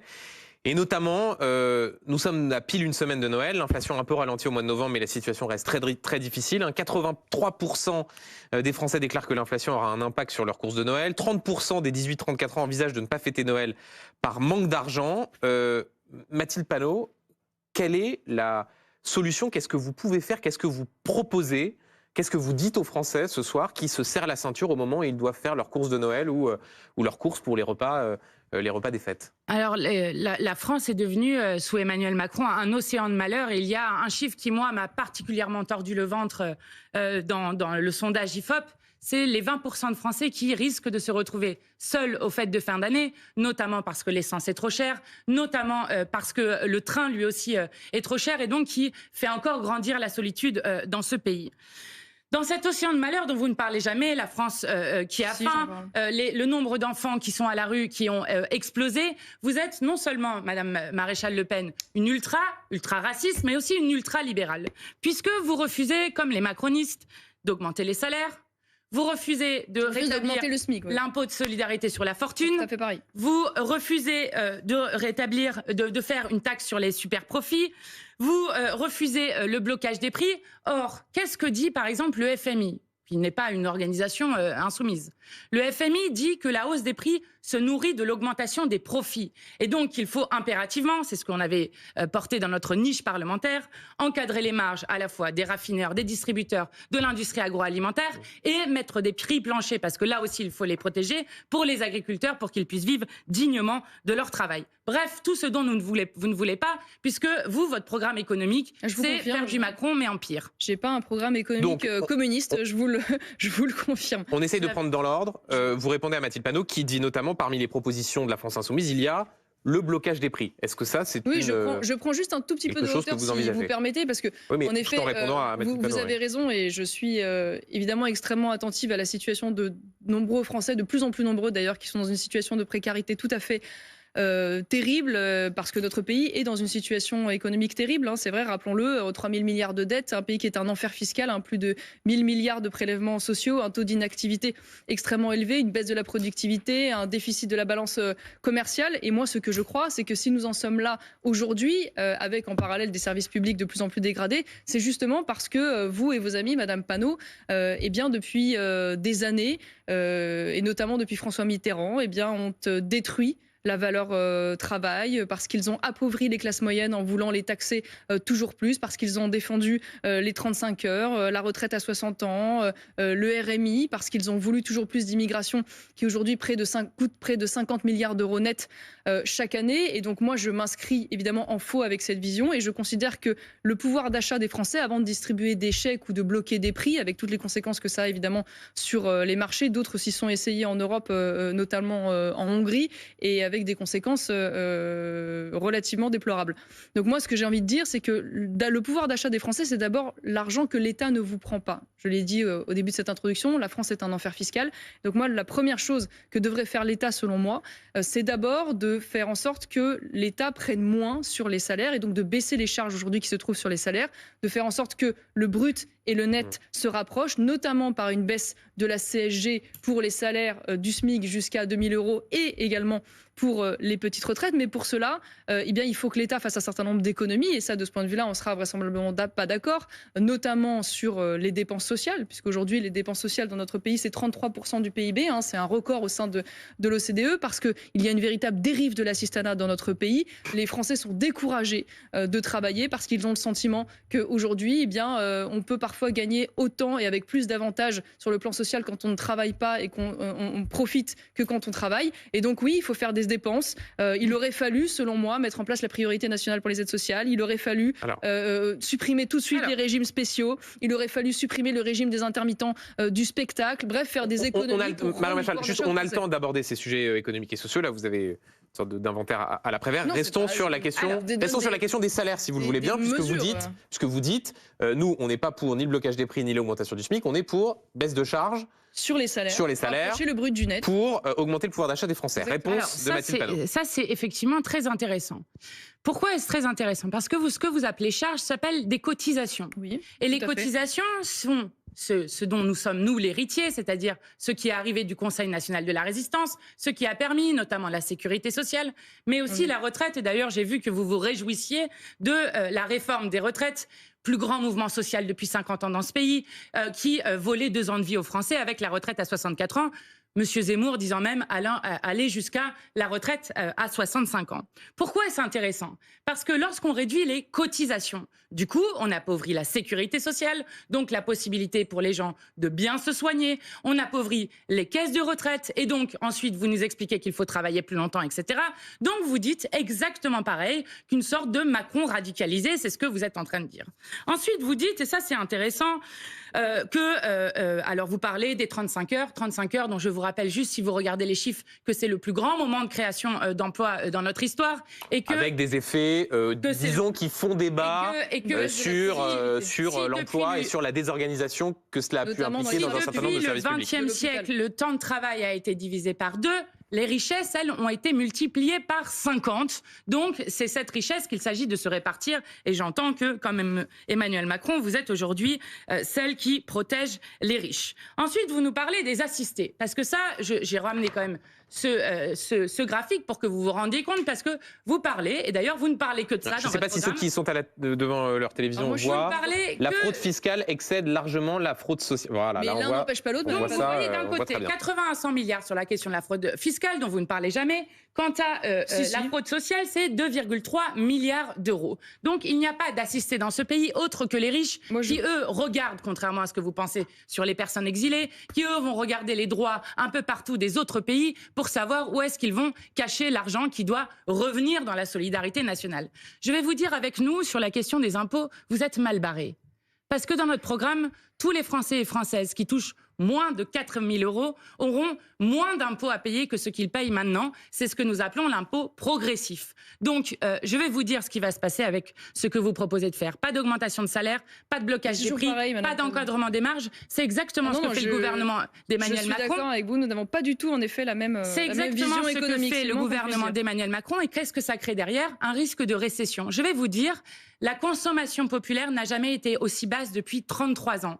Qu'est-ce que ça crée derrière? La consommation consommation populaire, c'est le principal facteur de la croissance de ce pays. Et donc, derrière, ce sont des TPE, PME qui ferment parce qu'ils n'ont plus de carnets de commandes qui sont remplis. C'est ça que vous êtes en train de faire. Et nous avons bien vu, puisque vous parlez sans cesse des impôts de production à devoir baisser, nous avons bien vu avec Emmanuel Macron défendre la compétitivité de notre industrie. Vous croyez au ruissellement, Madame Maréchal Le Pen? Non, moi je crois qu'il faut défendre notre industrie. C'est marrant que vous parliez de la baisse de production. Mais vous croyez au ruissellement? Ça vous intéresse pas, la baisse de production? Ah si, ça m'intéresse. Ça vous intéresse pas la baisse? Nous, la on est pour la relocalisation. Et la question de la compétitivité, ça joue un petit peu dans votre logiciel ou pas du tout? Eh bien, c'est pour ça que nous sommes pour un protectionnisme écologique et solidaire, pour justement relocaliser le fait ce dont nous avons aujourd'hui notre industrie n'arrive plus à tenir la concurrence parce que il y a aujourd'hui un coût du travail qui est beaucoup trop élevé, parce qu'il y a des impôts de production en effet qui sont beaucoup trop élevés. Et là, je vous rejoins d'ailleurs parce qu'il y a aussi des marchés qui sont trop peu protégés. Ça, c'est indéniable. Mais bon, après, on va pas tomber d'accord. Ça me paraît évident. Mathilde Panot dit vous êtes une Emmanuel Macron radicalisée. J'entends cette espèce de discours caricatural. Alors on est contre les riches, on est contre les patrons. La réalité de la politique que vous défendez, c'est qu'en fait c'est pas les riches qui sont les premiers touchés, c'est souvent les classes moyennes d'ailleurs, parce que c'est elles qui sont surfiscalisées dans notre pays, c'est elles qui portent un bout de bras. Aujourd'hui oui, mais c'est faux, vous n'êtes pas dans notre programme. Un bout de bras, une dérive aujourd'hui de la politique d'assistanat qui est très loin de l'esprit originel du Conseil national de la résistance. Pardonnez-moi, parce qu'une fois de plus, 33% des dépenses, 33% des dépenses du PIB, c'est inédit. Nous sommes le pays qui dépense le plus de ce point de vue-là au sein de l'OCDE. Donc n'en faites pas un modèle. Et le problème, c'est que ce sont précisément les classes moyennes qui portent à bout de bras ce système, parce qu'elles sont à tous les niveaux, elles payent des impôts et des taxes, et notamment sur leur salaire. Et donc moi, j'y reviens. Je pense que la solution, une fois de plus, c'est pas d'administrer l'économie en bloquant les prix. Ça n'est pas d'augmenter le SMIC, ce qui va évidemment être répercuté pour nos entreprises qui ont déjà du mal à boucler les fins de mois, qui ont déjà du mal à avoir de la trésorerie, parce que tout le monde n'est pas une entreprise du CAC 40. Je suis désolée, Madame Panot, l'essentiel, c'est des TPE, PME. Elles n'arrivent pas aujourd'hui. C'est la consommation populaire, donc c'est les salaires. Et surtout, elles ont du mal à faire de la trésorerie et elles sont extrêmement exposées aux fluctuations du marché. Donc pour toutes ces raisons-là, oui, la solution me semble en effet de baisser aujourd'hui les dépenses sociales indues, de baisser aujourd'hui le train de vie de l'État, non pas sur le régalien, mais sur la suradministration aujourd'hui. Et donc pour pouvoir en effet baisser ces charges sur les salaires, parce qu'une fois de plus, moi je ne crois pas aux chèques et aux mesures temporaires qui s'accumulent ou aux niches. Je crois à une réponse structurelle. Et en cela, d'ailleurs, vous me dites, vous êtes là sur Macron, sur Macron, sur Macron. En cela, j'ai une vision totalement différente d'Emmanuel Macron, puisque Emmanuel Macron, lui, depuis qu'il est arrivé au pouvoir, n'a fait qu'augmenter la dette, n'a fait qu'augmenter les impôts. On n'a jamais payé autant d'impôts et de charges dans ce pays et n'a jamais envisagé de pouvoir baisser les charges sur les salaires. Donc, de ce point de vue-là, je suis désolée, mais non, on n'a pas tout à fait la même vision. Bon, je pense que tout le monde a compris, du coup, donc Reconquête et l'extrême droite refusent d'augmenter les salaires, puisque l'extrême droite et la Macronie votent ensemble contre l'augmentation des salaires. Les salaires, mais pas avec la même mesure que vous.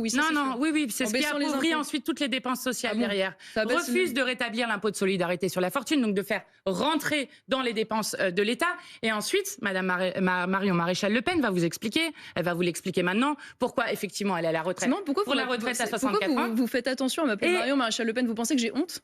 Ah bah non, c'est vous qui me le dites. Économiser de la civile, économiser de la justement, ça m'amuse parce que j'ai l'impression que vous prenez un soin à m'appeler à partie comme si vous essayez de me gêner, mais tout va bien. Non, je vous appelle économiser de la salive, parce que mon nom à l'état civil, c'est Marion Maréchal. Alors, donc, elle va vous expliquer non seulement pourquoi elle est pour la retraite à 64 ans, voire à 65 ans, comme c'était dans le programme, et surtout pourquoi, dans son programme, au présidentiel notamment, se retrouve ensuite la volonté de réduire les dépenses publiques. Et ainsi, alors qu'elle est en train tout à l'heure de dire qu'il y a des millions de Français qui n'arrivent plus à se soigner, elle va expliquer comment est-ce que, justement, l'hôpital public va continuer de s'effondrer avec les mesures qu'il propose. De même que l'école publique va continuer de s'effondrer avec ce que Madame Maréchal Le Pen continue de vouloir.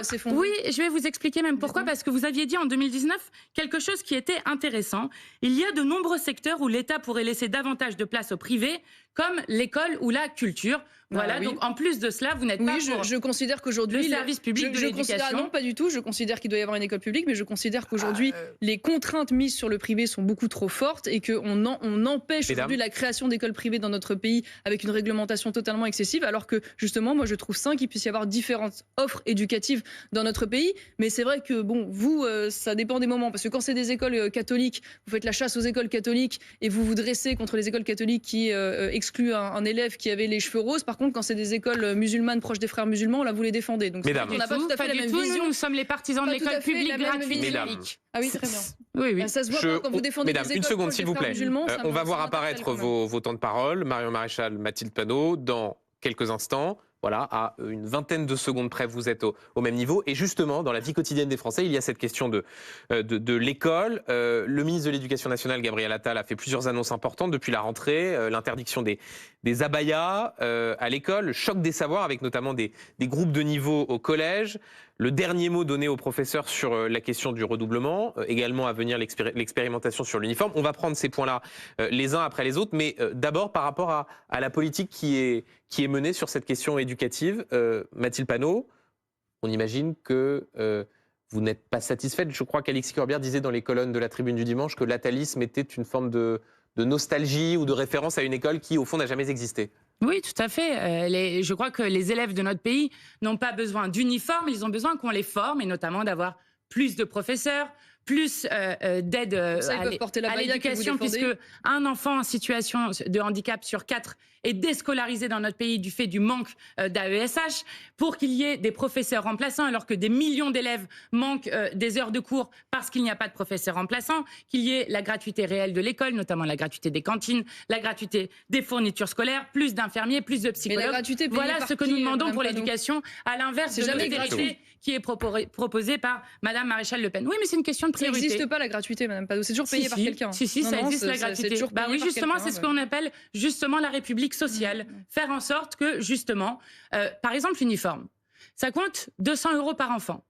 Nous, on a calculé, si on mettait cet argent-là de l'État sur les 200 € par enfant, on arriverait à peu près à faire l'ensemble, dans le pays, des fournitures scolaires gratuites. Eh bien, moi, je trouve que c'est une priorité bien plus élevée et bien plus forte que celle de défendre à tout prix l'uniforme, qui est d'ailleurs dans le programme de l'extrême droite depuis fort longtemps. C'est étonnant que vous vous opposiez à l'uniforme, d'ailleurs. Moi, je trouve que la proposition de Gabriel Attal va plutôt dans le bon sens, mais plutôt que de faire avant de voir si cela fonctionne. J'aurais aimé qu'il mette en place directement l'uniforme, mais pour une raison simple, c'est que pour moi, l'uniforme, contrairement à ce que vous dites, c'est plutôt un coût pour les parents, puisque ça évite qu'ils soient... ils courent en permanence derrière les vêtements de marque de leurs enfants. Et puis c'est une manière aussi ça devrait vous plaire pourtant, de dissimuler les différences sociales entre les enfants qui sont vecteurs d'isolement ou de stigmatisation ou de discrimination. Donc je trouve ça plutôt positif. Et puis ça permettrait aussi de mettre un frein aujourd'hui à l'offensive islamique dans nos écoles, qui s'exerce à travers le voile. Vous êtes toujours contre le port du voile dans les écoles, on est d'accord, Madame Panot, je ne me trompe pas, très bien. Et contre l'abaya, que pour le coup vous avez défendu et contre lesquels les professeurs sont totalement démunis. Donc ça réglerait, on va dire, de nombreux problèmes, à la fois économiques et sociaux, et en même temps culturels au sein de nos écoles, et éviterait d'exposer nos professeurs en premier lieu qui se retrouvent justement avec toutes ces problématiques. Maintenant, sur le reste des propositions de Gabriel Attal, moi je regrette qu'il n'aille pas au bout aussi de ses propositions avec la fin, par exemple, du collège unique, plutôt que des expérimentations, une fois plus, simplement de classe de niveau. Mais c'est vrai que nous n'avons pas la même vision de l'école, Madame Panot. C'est vrai que moi j'ai une vision de l'école du mérite, dans laquelle, en effet, les élèves se lèvent quand le professeur entre dans la classe, et donc une école aussi de l'autorité et de la discipline, quand vous êtes enfermé dans une lecture égalitariste, dont tous les effets depuis les années 70 à travers le pédagogisme démontrent que c'est un nivellement constant vers le bas. D'ailleurs, vous devrez être content, parce que c'est plutôt les méthodes que vous défendez d'une école ouverte et sans autorité qui nous a conduit là où on est aujourd'hui dans les classements PISA. Donc une fois de plus, oui, nous n'avons pas... Vous avez un problème avec l'autorité ou la discipline à l'école, comme le dit Marie Maréchal ? Je vais vous expliquer ce qui détruit l'autorité des professeurs. Ce qui détruit l'autorité des professeurs dans ce pays, c'est qu'en 1980, un professeur, alors qu'il débutait, gagnait en moyenne 2,2 fois le SMIC. Aujourd'hui, un professeur... je suis d'accord avec vous sur les salaires. 1,1 SMIC en moyenne. Et donc, en déclassant la place qu'avait le professeur dans la société, c'est aussi comme ça qu'on lui a fait perdre de l'autorité. La deuxième chose, c'est que vous étiez récemment, Madame Maréchal Le Pen, à un colloque au Sénat avec des parents vigilants, donc ceux qui ont créé un syndicat de parents d'élèves qui s'appelle les parents vigilants, qui ne cessent de menacer des professeurs. Ça a été le cas, par exemple, à Valenciennes, où ils ont menacé une professeure qui voulait faire une sortie avec ses élèves. Pro-immigration engagée, qui faisait des sorties scolaires sur le temps scolaire avec ses élèves pour aller visiter des camps de migrants. Oui, en effet, ça a été remonté et dénoncé médiatiquement. Vous admettez que vous faites des menaces sur les professeurs? Non, pas des menaces, Madame Panot. On lutte contre la propagande à l'école, la propagande idéologique à l'école. Oui, en effet, vous luttez par exemple contre la loi. La propagande politique. Ces initiatives, Marie Maréchal, aboutissent parfois sur les réseaux sociaux à des menaces contre ces Ce sont des parents dont les élèves sont dans des classes et qui rapportent en effet le fait que certains professeurs utilisent le temps scolaire pour pouvoir faire de la propagande politique et idéologique sur le temps scolaire. Et ça, Voilà. tout ce temps qui est consacré à cela, oui, il participe aujourd'hui d'une dérive et d'un détournement de la fonction initiale de l'école, parce que l'école, elle n'est pas là effectivement, pour formater les enfants. Je suis désolée de vous le dire, même si ça va plutôt dans le sens de votre idéologie. Nous sommes favorables à une école émancipatrice pour l'ensemble des enfants de ce pays. Et donc, qui se donne à la fois les moyens de pouvoir faire en sorte que tout le monde puisse apprendre dans ce pays. Donc Tandis pas de que politique à l'école, vous avez par exemple avec vous invité à ce colloque une professeure de français qui considère que l'école fabrique des masses de jeunes violents, avec le retour de la discipline en classe face à des élèves qui sont des petits délinquants attendus par la sortie, le retour de l'autorité à l'école. Et je vais vous dire contre quoi vous luttez aussi. Ça vous choque? Vous luttez sur la question de la loi de 2001, sur la question de l'éducation à la sexualité. Vous savez, depuis la loi de 2001, d'avoir 3 cours par an d'éducation à la sexualité. À quoi servent ces cours d'éducation à la sexualité? Bien loin des fantasmes de l'extrême. Vous allez me dire pourquoi, mais moi je vais dire d'abord pourquoi. Rapidement, parce que mieux ce que je pense. Parce que parlez de votre proposition. Pourquoi est-ce important de respecter la loi alors que seuls 15% des élèves ont justement des cours d'éducation à la sexualité? Parce que c'est à ce moment-là qu'on leur apprend qu'un adulte n'a pas le droit de toucher un enfant, et c'est comme ça qu'on lutte notamment contre l'inceste dans ce pays dont vous ne parlez jamais. Ensuite, c'est aussi le moment justement où on apprend ensuite au collège qu'est-ce que c'est le consentement, qu'est-ce que c'est un rapport sexuel consenti, comment est-ce qu'on se prémunit contre les maladies sexuellement transmissibles. Pour que Marion Maréchal puisse vous répondre. C'est contre ça que vous luttez. Madame Panot. En effet, la vision que j'ai de l'école, c'est d'abord une école de l'instruction et non pas de l'éducation à la place des parents. Donc je considère que l'école doit se recentrer d'abord sur le fait d'apprendre à lire et à compter avant de faire de l'éducation à la place des parents. Ça, c'est une première chose. Moi, je ne suis pas du tout opposée, en revanche, à ce qu'il puisse y avoir une sensibilisation à ces questions de sexualité, notamment, évidemment, dans le cadre légal que vous venez d'aborder, dans le cadre du cours de biologie, par exemple. Ce qui me dérange, en revanche, c'est le fait que depuis des années maintenant, ces cours passent de l'éducation sexuelle stricto sensu, et donc à ce qu'est la sexualité sur le plan biologique, à une éducation au plaisir sexuel de plus en plus. C'est faux. Et je le vois d'ailleurs à travers la propagande d'État qui a été faite à travers un site internet qui a eu de très nombreuses publicités sur les différents arrêts de bus dans notre pays, et qui en effet ne faisait pas non plus de l'éducation sexuelle ou de l'éducation au consentement, contrairement à ce que vous dites, mais véritablement tout un panel sur les questions d'éducation sexuelle et différentes pratiques sexuelles. Et ça, en cela, je suis désolée, oui, ça me gêne et ça me choque. Et parents vigilants, vous connaissez pas du tout de ce dont vous êtes en train de parler. Tout à fait. Et parents vigilants, ces cours s'appellent éducation à la vie affective et sexuelle. Parents vigilants. Non, mais d'accord, mais un titre, ça fait affective. Un titre, ça fait pas un contenu. Mais en fait, ce n'est pas du tout ce que vous êtes en train de dire. Les parents vigilants. Et vous êtes en train de créer une menace sur les professeurs. Pas tout en même temps. Allez-y, Marion Maréchal. Et ensuite, je voudrais qu'on aborde un dernier sujet. Qui est très grave. Et les parents vigilants dont vous parlez ont justement rapporté le cas d'une infirmière qui est venue en cours dans le cadre de ces cours d'éducation sexuelle et qui a tenu des propos en effet sur des pratiques sexuelles qui ont profondément choqué les enfants qui ont été en classe. On nous raconte toujours le même exemple. Un exemple sur 800 000 élèves sur une classe d'âge. Arrêtez. Et mesdames, s'il vous plaît. Choqués, je suis désolée, moi je suis choquée. S'il vous plaît, il nous reste quelques minutes avant de passer à vos cartes blanches. Je voudrais juste qu'on pose la question de la laïcité. Vous avez parlé il y a un instant des abayas. Mathilde Panot, pour vous, y a-t-il ou non des attaques, des offensives pour mettre en cause le principe de laïcité à l'école? Alors, il y a des attaques à la laïcité dans notre pays, par exemple quand il y a une cérémonie religieuse en plein Élysée, quand il se trouve que... Pas exactement de ça dont je parlais, Mathilde Panot. Par exemple, cet exemple de ce qui s'est passé au collège, de ce qui s'est passé au collège d'Issou dans les Yvelines, où des élèves ont refusé de regarder un tableau du XVIIe siècle qui montrait des femmes nues, avec des parents qui se sont plaints, une professeure qui a été diffamée. C'est plutôt de ce type d'offensive-là dont je parle, Mathilde Panot. Alors, première chose, déjà, moi, je veux soutenir les enseignants dans la liberté pédagogique qu'ils ont, et je trouve ça très important. Et je voudrais d'ailleurs redire qu'un des problèmes de notre pays, c'est le nombre de professeurs qui ne sont pas soutenus par leur hiérarchie lorsqu'ils rapportent des problèmes sur cette question. Ensuite, la deuxième chose qui me semble extrêmement importante et qui me semble très grave dans ce qui est en train de se passer, notamment ce qui s'est passé avec l'abaya, c'est que quand vous demandez maintenant à la jeune génération ce qu'est la laïcité, il vous cite une liste d'interdits. Or, la laïcité, c'est d'abord et avant tout une liberté de conscience. Et une liberté de conscience, ça veut dire la liberté de croire ou de ne pas le croire. Je rappelle que nous sommes dans un pays, contrairement aux élucubrations xénophobes, dans lequel 60% des Français n'ont pas de religion.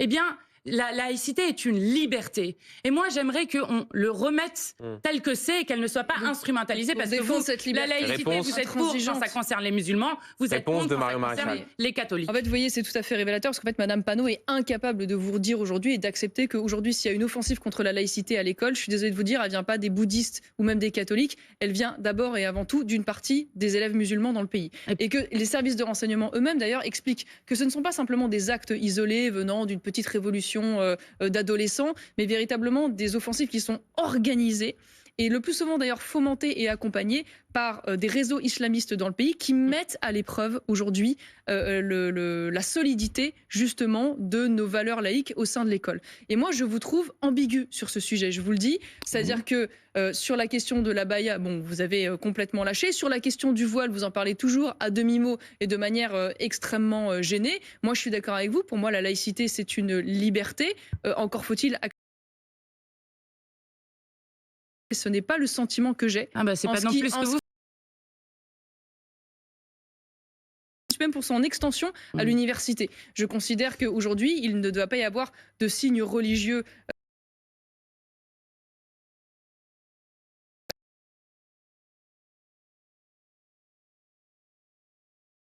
dans notre pays, parce que si elle ne le porte pas dans certains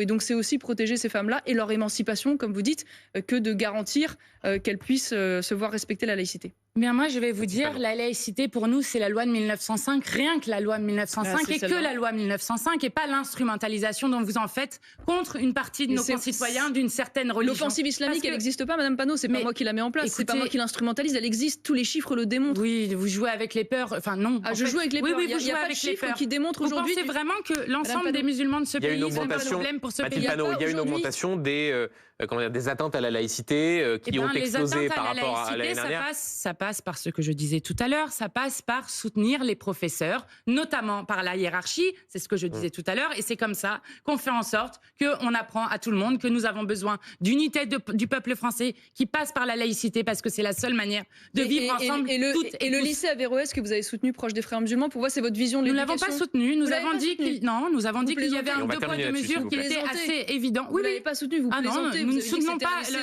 un lycée d'excellence, un lycée modèle. Écoutez, c'est ce que a dit, non pas nous, mais le directeur de Sciences Po Lille, non pas nous, mais l'ancien directeur, l'ancien président du département qui est LR. Donc nous sommes pour l'école publique, gratuite, laïque. Nous disons juste qu'il y a un deux poids deux mesures qui va dans le sens de ce que je disais sur l'instrumentalisation des peurs. Mesdames, s'il vous plaît, c'est la fin de ce débat. Il reste 2 cartes blanches, une chacune, une thématique que vous souhaitiez aborder. Comme vous avez commencé le débat, Marion Maréchal, c'est Mathilde Panot qui va aborder sa carte blanche. En premier, quelle est la thématique que vous avez choisie ? Alors moi, je voulais parler d'avortement, parce que toutes les 9 minutes dans le monde, une femme meurt du fait d'un avortement non sécurisé. En France, c'est une femme sur 3 qui a déjà eu recours à l'interruption volontaire de grossesse. Que cela vous plaise ou non, l'avortement fait partie de la vie des femmes de ce pays. Alors, à chaque fois que vos alliés d'extrême droite arrivent au pouvoir, c'est ce qui s'est passé par exemple en Hongrie, où vous avez vanté la politique nataliste de M. Orban, ils s'en prennent aux droits des femmes. En Hongrie, ils forcent donc les femmes, lorsqu'elles souhaitent mettre fin à une grossesse, à écouter le cœur du fœtus avant de pouvoir mettre fin à cette grossesse, ou en Pologne, où ils ont quasiment interdit l'avortement, au point que 6 femmes sont mortes. Je vais vous en parler d'une qui s'appelle Isabella, elle avait 30 ans, elle avait une fille de 9 ans, elle souhaitait un 2e enfant, et au milieu de sa grossesse, il y a eu un problème avec le fœtus, elle s'est retrouvée à l'hôpital, et les médecins l'ont empêchée d'avorter en disant qu'il fallait attendre que le cœur du fœtus arrête de battre. Isabella est morte d'une septicémie en envoyant un dernier SMS qui disait « Les femmes sont devenues des couveuses ». Je vous le dis, la liberté d'avorter, c'est le droit d'avorter, c'est la liberté d'enfanter. Ce que vous allez faire va provoquer des morts parce qu'une femme, si elle a décidé d'avorter, lorsque vous voulez par exemple dérembourser l'IVG, non mais j'ai jamais dit ça. Marion Maréchal vous répond. Dérembourser l'IVG, j'ai pas proposé de dérembourser l'IVG. Marion Maréchal, vous répondez à Mathilde Panot. Alors, je vais vous répondre. Alors, non, parce que c'est confus, mais vous me parlez en fait de la constitutionnalisation de l'IVG, parce que de quoi vous me parlez? Non, je vous parle du droit à l'avortement dans ce pays, y compris. Je n'ai jamais proposé de remettre en cause l'existence et la légalité de l'IVG dans le pays, donc je ne sais pas de quoi vous parlez. C'est faux, vous avez proposé de le dérembourser. Je n'ai jamais proposé de remettre en cause cela. Non, pour être très précis, il y a une dizaine d'années, quand vous étiez au Front National, il y avait une divergence entre Marine Le Pen et vous sur la question de savoir s'il fallait ou non dérembourser notamment les aides qu'il pouvait y avoir au planning familial, pour être extrêmement précis. Exactement. Voilà. Mais ce n'est pas tout à fait la même chose, parce qu'en l'occurrence, le planning familial finançait, en ce qui concerne ce planning familial-là, des avortements illégaux à l'étranger. Donc sur la question de la constitutionnalisation de l'IVG, c'est très simple. C'est-à-dire que le débat, attention, il n'est pas de savoir si en effet l'IVG doit rester légal ou non dans notre pays. Il s'agit de savoir si on va intégrer la question de l'avortement et constitutionnaliser ce droit à l'avortement. Et le mettre et le figer, le fixer au sein de la Constitution.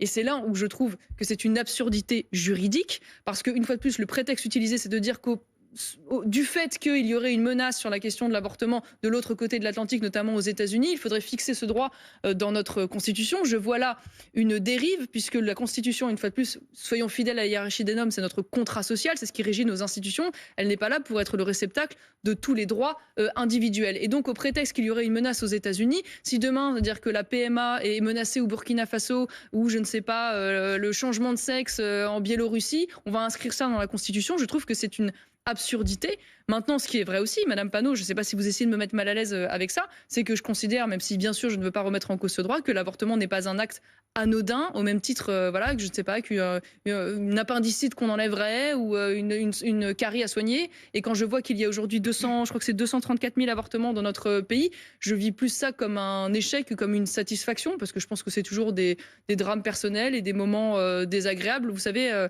moi-même, je suis, comme on dit, et je me permets de vous en parler parce que ça a été sorti par des journalistes malgré moi, je suis en une grossesse non désirée, comme on dit.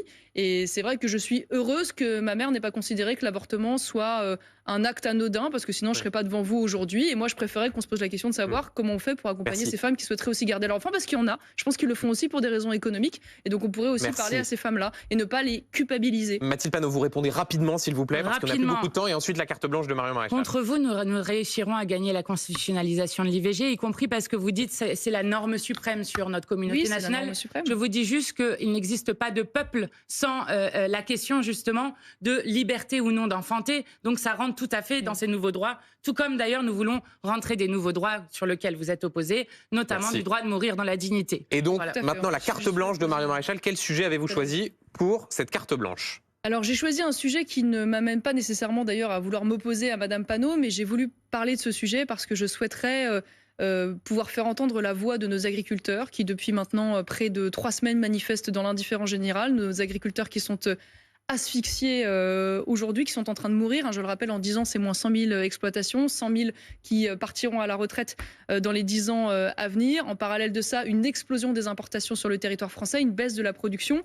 Et nos agriculteurs, dont je rappelle que un se suicide chaque jour quand même, sont aujourd'hui victimes de plusieurs choses. Les marges abusives de la grande distribution, la concurrence déloyale, mais aussi la surfiscalité et la surréglementation.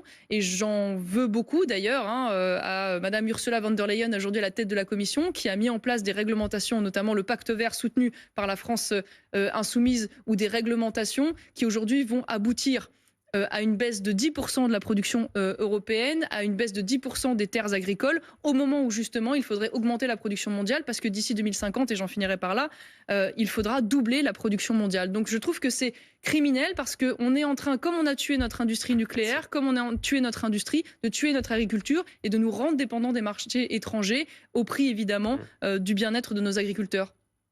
Marion Maréchal, on va revoir les compteurs, il reste... Vous avez 2 minutes d'avance, donc réponse de Mathilde Panot. Et nous allons devoir conclure ce débat.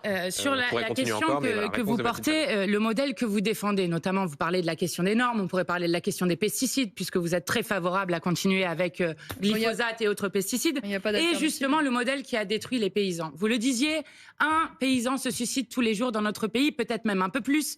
Ce qui fait qu'aujourd'hui, nous sommes dans un système mortifère dont les paysans sont les premières victimes des pesticides notamment qui sont utilisés, en plus d'empoisonner l'ensemble de la population. Nous disons qu'il faut une loi d'urgence sur la question alimentaire. Alors que la faim est en train de disloquer le pays, nous voulons à la fois encadrer les marges des distributeurs, de l'agroalimentaire, ce que nous avons fait à l'Assemblée nationale, mais aussi faire des prix planchers pour les agriculteurs pour faire en sorte qu'ils aient des revenus dignes. Nous voulons annuler les dettes des paysans qui vont transformer leur agriculture vers une agriculture paysanne et écologique. Nous voulons mettre fin aux traités de libre-échange qui mettent en concurrence les agriculteurs, de même que nous pouvons appliquer des clauses de sauvegarde. C'est ce qui a été fait notamment sur le diméthoate, qu'on pourrait refaire, c'était sur les cerises, qu'on pourrait refaire sur beaucoup d'autres produits qui protégeraient les agriculteurs, mais aussi celles et ceux qui mangent ce qui se fait en France et permettraient justement qu'on soit dans une forme de souveraineté alimentaire, alors qu'aujourd'hui, les agriculteurs sont complètement dépendants, notamment un volailler, de ce qu'il donne à manger à ses volailles et du prix auquel il achète ce qu'il donne à manger à ses volailles. On sera au moins d'accord sur la souveraineté alimentaire, mais pas sur les raisons. Merci beaucoup, mesdames. Je suis désolé, on va devoir abréger ce débat qui était très intéressant. Vos temps de parole sont à peu près au même niveau. Je vous remercie. Moi, je peux avoir une conclusion parce que c'est pas tout à fait au même niveau, donc oui, j'ai 30 secondes. Mais alors, 30 secondes très rapidement et ensuite, vraiment très rapidement parce qu'après, on doit y aller.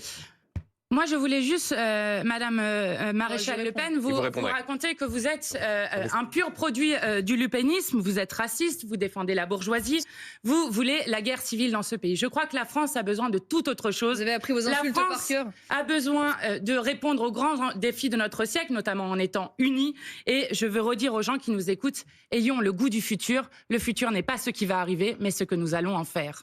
Marion Maréchal. Écoutez, après ce débat, moi je me confirme que donc je suis la candidate des policiers et des gendarmes quand vous êtes la représentante des émeutiers et des racailles. Moi je suis la candidate des amoureux de la France, en effet, quand vous êtes la représentante de ceux qui la détestent et notamment des islamistes. Je suis, oui c'est vrai, la candidate des racines chrétiennes et de l'identité française quand vous êtes la représentante du déboulonnage des statues et de la repentance. Et je finirai par ça.